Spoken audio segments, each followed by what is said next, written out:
Well, good afternoon, everyone, and good morning to those of you in the central time zones and points west. Welcome to this month's edition of Wild Wednesday webinar. We have got a great one for you. Wild Wednesday webinars are brought to you by all of the regional associations in District 3, plus PPA Midwest. That's TISPA, OPA, MIPA, PPA Chicago, PPA Wisconsin, UMAP, as well as PPA Midwest. And congratulations to our friends at PPA Midwest on last night's exciting ball game. Wow, 14 innings. I finally had to go to bed at midnight. Sorry, folks, but what a game.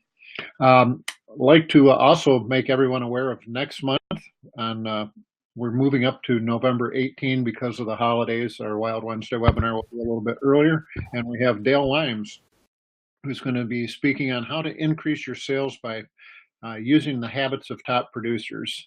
Dale has worked with a lot of million-dollar producers and is going to share their secrets with you. And then on December 16, we have Jim Soshi from Artistic Toy, who's going to talk about character marketing. And Artistic Toy, of course, is sponsoring the Tom Show's Tomcat plush, which will be given away at all of the Tom Shows in January. You're not going to want to miss that. But today, we have a special treat. We have Catherine Graham. Catherine's a partner and co-founder of Right Sleeve Promotions and commonsku, and she's a frequent industry speaker. And today she's speaking on time management, something that all of us could use some help with. So, Catherine, I'm going to let you take it away. Thanks, Paul, and hello, everybody. Thanks for taking the time out today and sharing your lunch hour or your pre-lunch hour with us.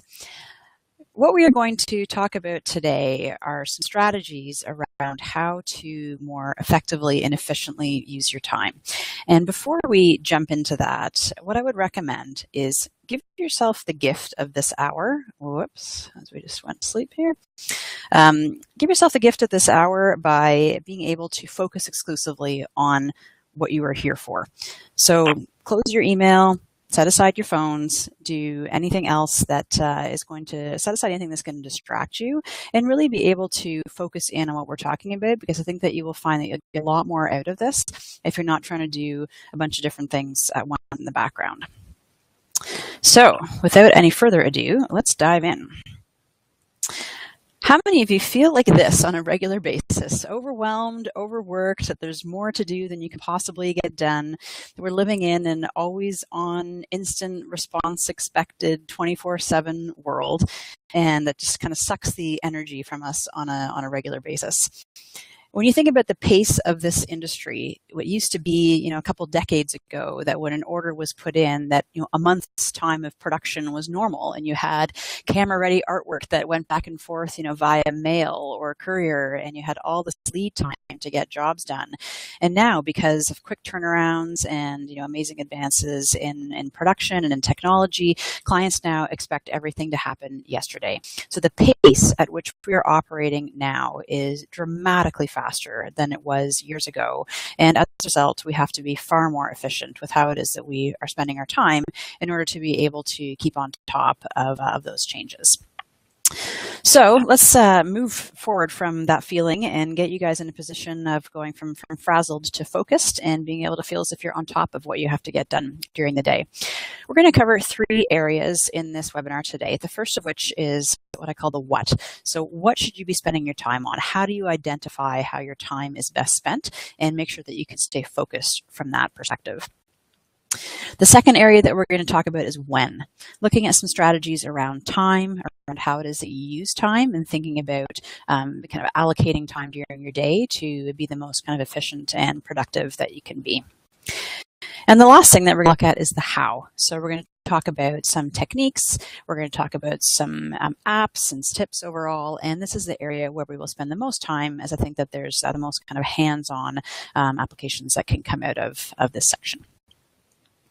So the what. Every day, you've got this balance between the external demands that are on you that come in all the time versus your own to-do list, the things that you've set out to accomplish during a given day, and everything that interrupts you in between. You've got this constant balance between trying to find the happy medium between all of these things. And some days, you're multitasking like a rock star and you're juggling the balls and everything's going really well. And other days you feel as if everything is just balls are dropping all over the place and you feel completely out of control. So let's talk about some kind of strategies around identifying the what you should be spending your time on in a given day. Some of you may be familiar with this story, but there was a professor who came into his class and he brought with him a jar, and he had some big rocks and he had some pebbles and he had some sand, and he started the rocks jar full. The class said, yes, like we can't fit anything else in there. He then proceeded to take the pebbles and he put the pebbles in, and of course the pebbles found their way into all the spaces in between the big rocks, and he managed to fit, a whole bunch of pebbles into the jar. He holds the jar up to the class again and he says, is the jar full? The class says, yes. He then proceeds to take up the sand and he pours the sand, into the jar, and it then fills up, all the nooks, crannies in between the rocks and the pebbles, and he can fit even more into the jar. And he says to the class, is the jar full? The class says, yes. He then proceeds to pour water in, and of course it then soaks up into the sand and fills additional space. And next thing you know, you end up, with this, where you have this completely packed jar. This analogy is usually used in the context of saying that you can always fit more into your day. There's always time, space and time to be able to fit those tasks or things into the nooks and crannies, and therefore be able to kind of get more accomplished. I want to turn this analogy on its head and say the sand and the water and the pebbles are the things in your day-to-day that are the interruptions, the things that you hadn't planned for, the things that kind of occupy your time and can often fill your day. And the big rocks are the more strategic things that you should be spending your time on, and the things that are going to matter in terms of moving your business forward or your role forward or your sales forward, whatever your responsibilities may be. And if you don't plan for those big rocks in terms of how it is that you allocate your time, you're going to end up with this scenario where the sand and the pebbles and the water and the small rocks fill the jar and take up all your time before you can accomplish any of the things that are the big rocks in your day. If there is nothing else that you take away from this webinar, I want you to remember this visual. So think about this when you're looking at how it is that you're planning your day and what it is that you should be spending your time on. And remember that if you don't plan and make time for those big rocks, they just don't get done. And the big rocks are what really matter in terms of being able to accomplish kind of what you need to do in a given day. So how do you plan for those big rocks? How do you actually look at, what it is that you need to get done a given day and make sure that you can actually accomplish those things to be able to get the strategic aspects done? The key piece of this is actually identifying what it is that you're going to do in a given day and making it something that is achievable. So if you take something that essentially is a boulder in terms of the scope and capacity of what it is that you need to get done, there's no way you are going to be able to fit a boulder into that jar. So think about when you look at your list, what it is that you need to accomplish from a strategic perspective on any given day. You need to make those tasks small enough that they're actually accomplishable. The other thing is planning around this. So whether you identify what those tasks are first thing in the morning when you first get in, or last thing at the end of the day before you leave, the key is to actually spend the time to be able to plan for your day. So literally write your list, whether it's just one thing you're going to get done in a day or whether it's several things. Allocate the time either first thing in the morning or at the end of the day so that when your day gets going, you're going to hit the ground running, and make sure that those rocks, the big rocks, are the things that are front and center that become your non-negotiables, the things that you must accomplish before the day is through.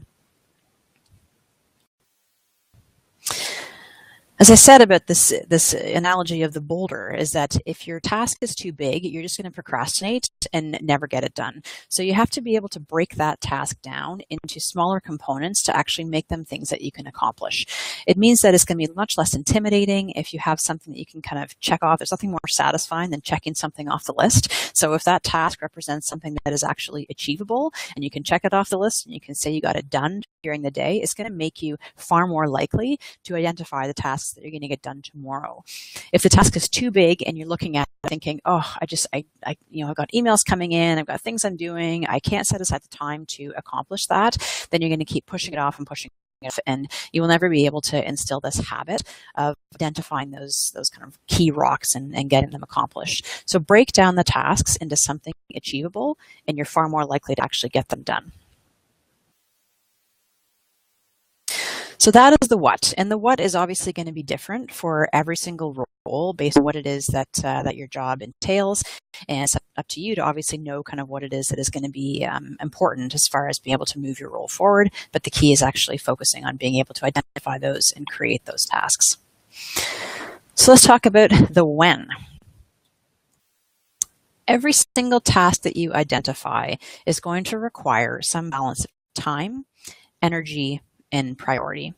And priority is a little bit easier to manage because the actual task itself is going to drive the priority. If it's something urgent, then you're going to have to make time for it versus something that is more of a longer term thing that might be able to wait. So it comes back to balancing, therefore, kind of time and energy. And the key thing to look at in this is how much time it's going to take to accomplish that task that you've identified and to be able to plan around it accordingly. So if you have something that requires, a little bit more, time allocated, and it's going to require a little bit more digging into, and let's say you need a full hour to be able to set aside to accomplish something that's a little bit more bigger and a little bit more strategic. Let's say you got to work on, a budget or something kind of that is requiring a bit more thought process. Actually block that time in your calendar and treat it as sacred. Treat it as if it was a client meeting or something that was non-negotiable in terms of that you would not, skip out on if it was anything else, and have as much kind of respect for yourself in terms of how it is that you are allocating that time to stick with it and not blow off a meeting the same way you wouldn't blow off a client meeting. So block it off in your calendar, and when the time comes, that reminder pops up in your calendar, set aside everything else that you were doing at that point in time and dedicate the hour to accomplishing that task that you identified. Most of the time, the task should be less than an hour. Trying to set aside an hour every day is not very realistic for most of kind of what we do on a day-to-day basis. So a lot of your tasks should probably be more, 10 minutes, 15 minutes, maybe even sometimes less than that are things that are much more kind of accomplishable in a shorter period of time than dedicating a full hour. Take an example of you've got, if you're in sales, if you have a client relationship that you really want to develop and you're thinking about, how it is that you're going to get the foot in the door with that customer. Breaking down that component breaking down that task into components that are, identify, who you need to reach out to. That kind of task might take 10 minutes. Open up LinkedIn, do some searching, and be able to kind of mark that off that you've then identified who the right person is. Your next task on that might be figuring out how to get in touch with that customer and craft an email or call them or do something else. But that task can wait for another day, and being able to break it up into those manageable chunks means that you can actually, by the end of that week, you may have accomplished the entire kind of sequence of events that ultimately lands you that meeting with that client. On the energy piece of it, we're going to talk about something called flow. So what flow is when you can actually get in the groove of the mindset that you need to accomplish a specific task. So take that example of get foot in the door with that new client. Doing some research on LinkedIn requires actually, going and focusing on, digging in and being a little kind of analytical in terms of how it is that you're, looking at profiles and job titles, and you're kind of in that research mindset and you're focused on that specific area. The same way as if you're working on like budgeting or something as an example, you're going to be in the zone of like numbers and analysis and digging into that. versus doing a presentation where you might need to be kind of really creative and you're coming up with ideas that are going to be unique and interesting, and so you got to be in a creative mindset. So it's whatever frame of mind you need to be in to accomplish that task, you got to have enough time allocated to be able to get in the zone of that flow. So figuring out kind of personally what it is that's best for you in terms of being able to get in that flow is really important to figure out when you're going to plan that block of time. For those of you that are morning people, you might find that first thing in the morning before your day even gets going is the best time to be able to kind of chunk aside that block of time, because you're going to be in the best mindset and you're going to be the freshest and ready to kind of take on the world. That's going to be your best moment to get into flow. Others of you might find kind of right after lunch when you're, maybe a little bit more kind of need a bit of a pick-me-up, a little bit more of a slump, that setting aside some time then to be able to do something that is different than your tasks kind of on a day-to-day basis might be a better time for you. Some of you might be night owls. So it's really looking at your own kind of personal preference and thinking about when it is that is going to work best for you to be able to get in the zone. For me, that time is 5 until 7 in the morning. That is my magic time where I can be completely in the zone. It's my Zen time period. I can sit with a cup of coffee. I can work on my most strategic things that require me to be completely distraction free.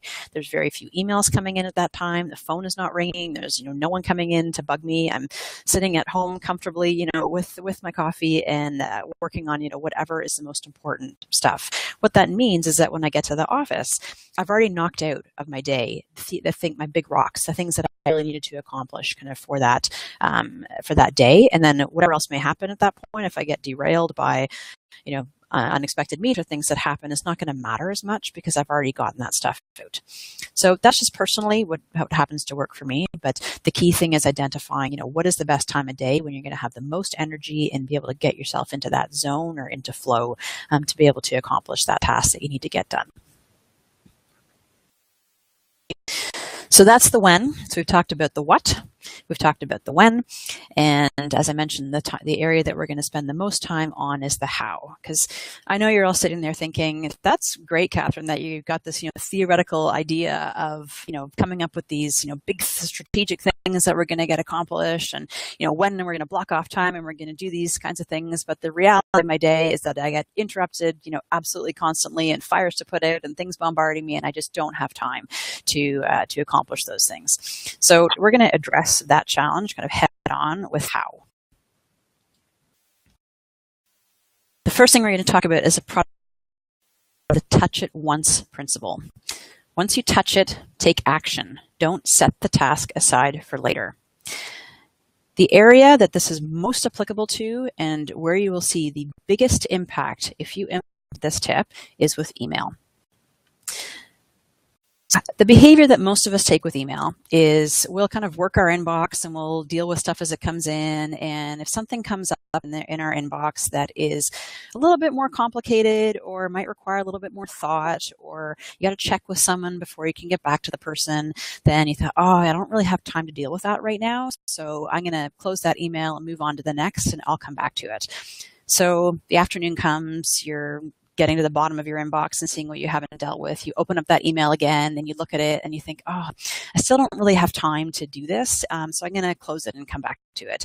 And odds are you will probably open that email 5 times before you actually do something with it. And every single time you open that email, you are having to kind of think about what is the ask in that email, and whether that takes you 1 minute to do, whether that takes you 2 minutes. Think about the fact that you're multiplying that by every single time you open that same email, and then multiplying that across all the emails that you exhibit the same behavior on. That adds up to a ton of time every single day. So if you can implement this one concept of the touch it once principle, I guarantee you will regain a very surprising amount of time back in your day. The piece that pairs with the touch it once principle is called the 2-minute rule. And the way this works is, if taking email again as the example, that if you open up that email and you see that it is something that you can get done in less than 2 minutes, do it now. Don't wait and close it and come back to it later. Do it now and get it off your desk, whether that is responding to a client, whether that is forwarding it to someone on your team to have them, they need to take the ball and run with it from here. Whatever it is that is the next action on that email, if you can do it in less than 2 minutes, get it done now and move on. The combination of these two things, touch it once and the 2-minute rule, I guarantee you will make you far, far faster at managing your inbox and be spending way less time kind of in that huge time suck that is email. So touch it once and the 2-minute rule. The key thing with the 2-minute rule is identifying what the next action is that is coming out of that email. So as I say, if the next action is something that you could get done within 2 minutes, do it. If it's something that requires more than 2 minutes, then identify the next step that has to be taken on that email. So take as an example, a client sends in a request for ideas. They've got a project coming up. They want you to come up with some great ideas. And you're thinking that is something that's going to take me, at least an hour to source some concepts and reach out to some supplier partners and come up with some great ideas. So, okay, exactly. Centers to be able to have them come up with some ideas for you. So that can be done in less than 2 minutes. Send that email right now and then plan for what the next step is beyond that. The next step, you got to prioritize. Is that something that you're going to do now? Is it something that you're going to do later? So your first step might be sending the email off to the suppliers. The next step is looking at what comes back from them and coming up with other ideas yourself to incorporate it into the presentation. So when are you going to do that? It's not going to be now. It's going to be later. So when is that? Is it tomorrow morning? Is it later on in the week? Plan that next action that you're going to take and book it. So set aside the time in your calendar, plan for it on your to-do list, whatever your mechanism is for actually getting that on your radar, is move it out of your inbox and onto an actual task list so that you get it done and your inbox does not become that way of managing your to-do list. Because when you have your inbox managing it being your to-do list, that is when you keep opening up emails again and again and again. So identify the next action, plan when you're going to do it, and actually identify the when. So set aside the time and mechanism for the follow-up on that. So touch it once, 2-minute rule, identify the next action and plan for it. The single biggest thing that can be the downfall out of this is the analysis paralysis around what is the next action. I've got to think about this. I've got to talk to somebody else. I've got to do something before I can decide kind of what my next action is out of that request. So if you can get out of that zone and just make a decision, the JFDI, just friggin' flippin' whatever word you want to insert in there, do it. Just friggin' do it. If you can be more decisive in terms of how it is that you are dealing with everything that comes at you in a given day, make a decision now and move on. You will find that, again, you will regain a huge amount of time back into your day. So just by being decisive about what it is that is coming at you, can regain a huge amount of time. So touch it once, 2-minute rule, and just friggin' do it.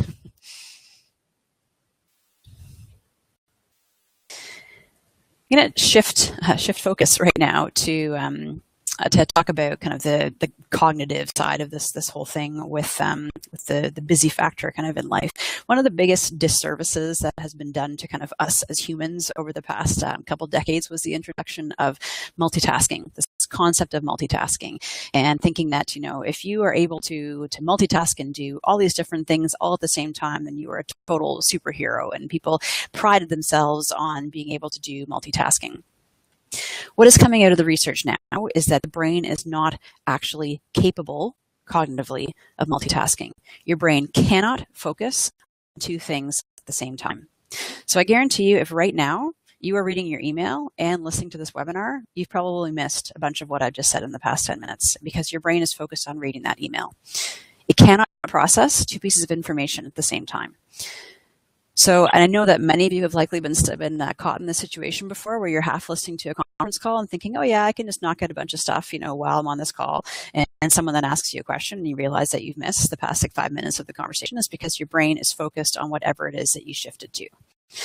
So This whole thing about multitasking is a complete and utter myth. And what the research is now showing is that we need to do something called single tasking. Focus your brain on one thing at a time, get that done before you move on to the next. And this is how it is that you can achieve a much higher degree of efficiency. When you're trying to do multiple things at the same time, you actually get far less done, and it takes you a lot more time because your brain is doing something called switching contexts. So that example that I gave of being on the conference call and reading your email, the second you disengage from the call and switch your mind to reading that email, your brain is now focused on the email, so it has switched contexts from the call to the email. The minute you leave the email and you go back to listening to the call again, it's switching context back to the call. We do this a million times a day. Because of the whole kind of interruption way in which our digital experience happens now, whether it's a ping notification that goes up in the bottom of your computer letting you know that you've got a new email, whether there's a notification on your phone, whether that is someone walking into your office, whether it's a phone call coming in, every single time you get interrupted from what it is that you were doing, your brain switches contexts to focus on what it is that the interruption is to deal with that. The minute you finish dealing with it, you're having to then switch context to go back to what you were working on before. Every time you switch contexts, you are losing precious time because it takes your brain a few minutes to get back in the zone of what you were working on before. So when we were talking about flow before and getting into the zone on a task, being able to complete that task before it is that you move on to something else is going to be far more efficient than starting a task, spending a few minutes on it, getting, distracted by an email that comes in, going in and reading the email. By the time you come back to the tasks, but the task that you were working on is going to take you at least a minute or two to get back in the zone to focus on what it is that you were doing. Do that 100 times a day and do the math on that. You've lost hours of time overall by switching contexts constantly back and forth between different things. Unfortunately, this digital age has kind of trained our brain to be very short-sighted in terms of how it is that we are able to focus on things. We're very, very distracted. So if you have I've at times will pull up an article, like a blog post to read or something, and I'll get, a paragraph into it and my mind will completely wander. And then I'll think like, oh, what was I working on before? What was that email that came in or something else that essentially distracted me? And I'll realize that I just didn't even have the attention span to read the entire blog post. So things like that are kind of how it is that, social media and this digital age has kind of trained our brains to have this really short attention span. So one thing that you need to work on in terms of being able to, hit this kind of efficiency level is to be able to train your brain to focus for a longer period of time and be able to get something done before moving on. So let's talk about some techniques around how to actually do that. The first one that we're going to talk about is something called the Pomodoro technique. And this was created by a guy literally using a kitchen timer. So that's what this you're seeing up above, this Pomodoro tomato shaped kitchen timer. And he would literally set the kitchen timer for 25 minutes to work on a specific task. And he would break up his day and his tasks based on how many Pomodoros it was going to require to be able to get a specific task done. So everything in his day got essentially broken up into these chunks of 20 minutes, 25 minutes. And he would single task on the specific thing that he was needing to get done during that time period and not move on to anything else until you by this thing, your email. I'll take email for 20 minutes and I'm then going to shut down my browser or shut down my email, and I'm going to move on to whatever it is that I need to do next and not be distracted by this constant interruption. So thinking about kind of chunking your days into chunking your tasks, chunking your days into specific time periods is going to make it far more likely that you can actually single task and focus on something given that in that specific time period. So whether you want to use an old-fashioned kitchen timer like this guy did initially and have that be kind of your reminder to stay on task, or whether you want to block that in your calendar, whatever methodology kind of works best for you. But the key is to actually to block that time and to focus and single task during that specific period. The second thing that we'll talk about from a technique perspective is a book was written by David Allen called Getting Things Done. And there's actually been kind of an entire movement spawned from this. Those that are total productivity geeks refer to this as GTD, the whole world of GTD, and it's a brilliant book. He wrote it a while ago, so some of the techniques in here are a bit dated in terms of actual methodology. So he refers to a paper tickler system to help kind of move tasks forward. A lot of us use digital means now, so I found that there was very, very valuable takeaways from the methodology in the book, and if you can kind of apply them to a more digital approach for this day and age, there's still a lot to gain from it. So just to give you a really high level sense as to what it is that getting things done is all about, David Allen recommends kind of this process, this methodology around approaching what it is that you have to accomplish. The thing that he focuses on in the beginning of the book is looking at what he calls kind of feedback loops. It's your brain trying to find a way to constantly remember and prioritize what it is that is on your list of things that you need to get done. So some ways in which this happens kind of in the real world is you're sitting at your desk and you're working on something and you're in the middle of it, and all of a sudden your brain pops up the fact that you have to remember to buy milk on the way home. So totally interrupts what you're doing because your brain is trying to force you to remember something that that needs to be kind of on your to-do list. Vice versa, you are in the grocery store and you're buying milk and your brain pops up the fact that you have to get, you got to respond to a client or something that you didn't get done today, because your brain is constantly putting these loops through, trying to remember the things that are on your task list. So the first thing he talks about is collecting kind of all the things that are constantly circulating through your brain and kind of crowding your space and causing all this distraction, and actually capturing them. So whether that's writing them down on a to-do list, whether that is putting it into a calendar, whatever the methodology is around actually capturing all those to-dos, it's actually collecting them in the first place so that your brain can kind of relax and say, okay, I know that I've got this accounted for. I'm now going to figure out when I'm going to get it done, but I don't have to constantly remember the fact that I need to get it done. So you can kind of eliminate some noise essentially from your brain. And that's a lot of what the feeling of kind of anxiety in today's world kind of stems from, is this constant feeling of, you're forgetting something, you got to remember something. And so your brain is just kind of going through this constant processing and kind of anxiety inducing feedback loops. So give your brain a break, collect all those kind of to-dos and capture them. After you've done that, process them. Figure out, how it is that you're actually going to, allocate time and energy to being able to get these tasks accomplished. Break them down into things that are manageable chunks. If it's a big project or something that you have to tackle, and be able to kind of slot things in essentially to how it is that you're going to get them accomplished. So that's the processing piece of it. The next step is organizing. So that's whether that's putting things in your calendar. How it is that you're going to actually allocate time for this is the key thing, kind of actually getting things in motion and making sure that you're kind of tackling the list. Obviously, this is going to be an ongoing thing. You've constantly got things coming at you that are going to make it onto that list, every single day. So you need to frequently go back and review what it is that is on the list to make sure that you have your priorities in place, and that maybe something that was on your list previously that was important, it's getting bumped by something else that is more urgent. So making sure that you're constantly reevaluating what is on that list and reprioritizing. And the last step falls into the JFDI category. Just do it. Just get it done. So that's David Allen, Getting Things Done. I would highly recommend. It's a very good read and very easy methodology to be able to follow as a kind of tool for accomplishing this. Next up, let's talk about some actual apps. So there are two apps that I would recommend that I've used personally and have found to be very helpful. These are actual apps for keeping track of your to-do list and helping prioritize things. The first one is called To-Do, the French To-Do. And how this works is it is broken out by day. So you basically allocate kind of tasks per day, and it's not a calendar functionality. It's more kind of a list of what is on task for any given day. If you don't get your task accomplished in that given day that you had specified it for, it will automatically move it to the following day.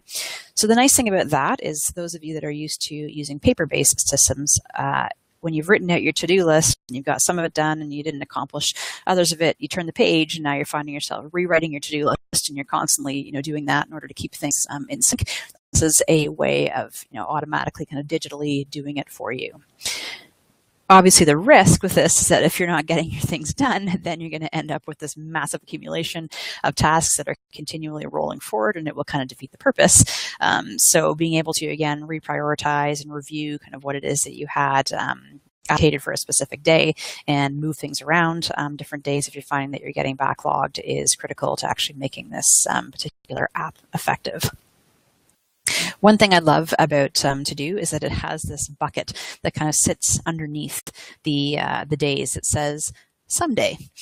And it's kind of one of those great aspirational areas that if you have something really big that you want to tackle, whether that's something personal, like, plan for a big vacation, or something else that is kind of a longer-term plan, that it gives you a place to capture that kind of in the someday category without necessarily having to, allocate it to a specific day if it's a longer-term objective. So that's To-Do. It is an app that you can use on your phone, and it is also a browser-based app. So the nice thing about this is that anything that you can have it up on your window and on your browser window when you're at work, and be entering anything that you need to do and reprioritizing kind of your tasks. When it's also automatically syncing to your phone. So same thing as you have to capture it in there, and it will automatically sync back to the browser version as well. The second app that I'll mention here is called Remember the Milk, and aptly named since we've been talking about remembering to go to the grocery store and buy the milk. It's a similar functionality to To-Do in terms of being both browser-based and app-based and syncing back and forth between them. The difference with Remember the Milk is that it is a little bit more kind of like a to-do list. So you actually list out your tasks in kind of a to-do list format, and then you can actually set due dates around it. So the view on it is more kind of list-based versus calendar-based. The thing that I particularly love about Remember the Milk is that it's got the ability to segment things into different areas of your life. So, I have a tab within Remember the Milk for commonsku. I've got one for my personal list of things that have to get done for, my kids or other things. And it's a way of being able to kind of capture all the things that are circulating in your brain across all the different aspects of your life, but ultimately tie it into one application. Remember the Milk also has something called a Google Gadget. Try saying that 3 times fast. If any of you that are Google Apps users, it allows you to install a little widget that sits next to your inbox, and it serves up what you have on that on your to-do list that's allocated for today and tomorrow. So it gives you that little window kind of next to your email of what it is that you've entered in Remember the Milk that has deadline. It's super helpful because it really long right next to my inbox, so that I don't fall into the habit of letting my inbox kind of drive my day. So 2 apps that you try. The other thing that I would recommend is an app's perspective is some kind of tips or some techniques around being able to capture things that you want to read for later.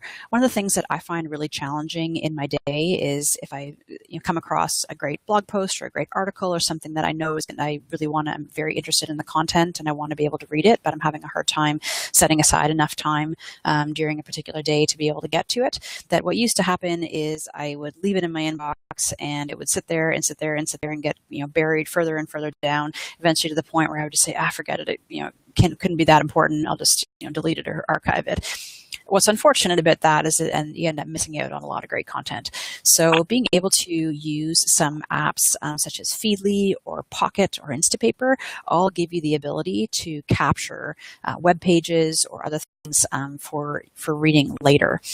This is particularly helpful with Instapaper as an example, as it gives you the ability to read things offline. So I find that super helpful if I'm on a plane and I've got some downtime and I want to be able to catch up on some of the reading, that I've got access to all of those things in an offline environment. So the key things with these particular apps is basically just giving you kind of a mechanism to be able to capture and store content and have that be allocated as kind of a separate part that you make time for elsewhere, without having to think that you're having to find the time during the day to be able to actually read and digest and kind of learn from great content. The last thing I'm going to talk about from an app perspective is a fun one. This is something called Rescue Time. And I think those of you that haven't heard of this will find it very entertaining in terms of what it is that it actually accomplishes. So it is an app that you actually install on your computer, and it monitors how it is that you're spending your time based on applications that you're using, your websites that you're visiting, and gives you kind of some real-time tracking, essentially, as to how it is that you're allocating your time. So it gives you this little, dashboard in terms of how productive you're being, where you're allocating your time in terms of, categories and activities, and how it is that your productivity is kind of, waxing or waning during different days of the week. You might find the results from this to be very surprising. You might find, as an example, one of the things that I typically see is that people realize that they're spending way more time in email than they thought, or way more time in social media than they thought. And maybe you're in marketing and social media is a big part of your job, but maybe if you're not and you're finding it a big distraction, then just being able to kind of bring to the surface some aspects that of how it is that you're spending your day might highlight some interesting areas of where it is that you could find some windows of time to be more productive. So it's a simple app, gives you some really good visuals around how it is that you're using your time. Rescue Time is the name of that. One of the things that I want to close with here is something called the inverse productivity curve. I am a huge believer in the importance of being able to give your brain rest. And this is an incredibly challenging thing to do in this digital world where we've got our phones with us all the time. We're constantly being bombarded by information coming in at all hours of the day.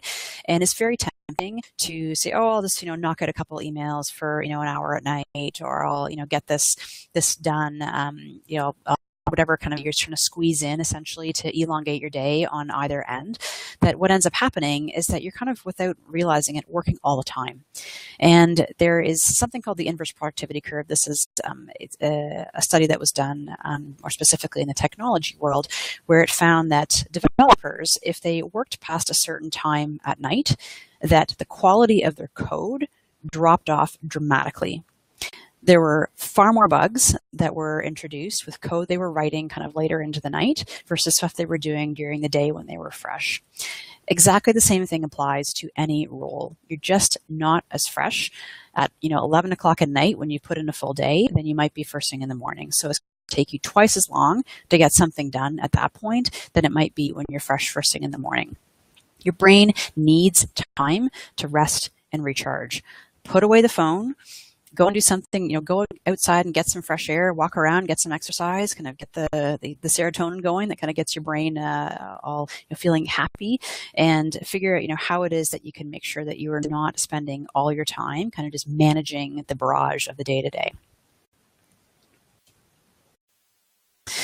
The last piece is, and just playing on exactly what I was just talking about, is there's a really big trend going on right now in Silicon Valley around something called mindfulness. And the concept of this is being able to be present in the moment. So this whole concept we've been talking about around single tasking and focusing and being able to kind of shut your brain off to all the distractions is very much in tune with this concept of mindfulness.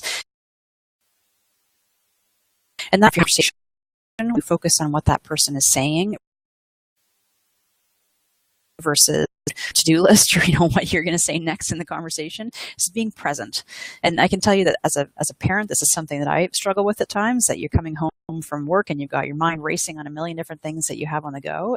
Being able to just kind of shift gears, put the phone away, be present with my kids kind of while I'm here, and not be thinking about work is incredibly important, and just kind of being restorative to your brain. So this imagery in terms of the mindful with the busy, anxiety-filled, constant loops kind of going through your brain side of things versus the great life of a dog who just is always being mindful because they're focused on whatever's in front of them at any given time. So that's the last thing that I'll talk about today. My contact information is here if you want to discuss kind of any of these concepts further, and we've left a bunch of time for questions. Well, thank you, Catherine. If anyone has any questions, you can type them into the chat box on the left-hand side of your screen. And She'll be happy to take your questions. Her contact information is on the screen, and she'd be happy to take your emails or texts as well. Like to thank all of you for attending today's webinar. And as you leave, there will be a survey. And if you complete that and give me your PIN number, I will submit it to PPAI and you'll get 1 CAS credit for today's presentation. I'd like to remind everyone that next month we have Dale Limes on November 18 with Habits of Top Producers that can significantly increase your sales.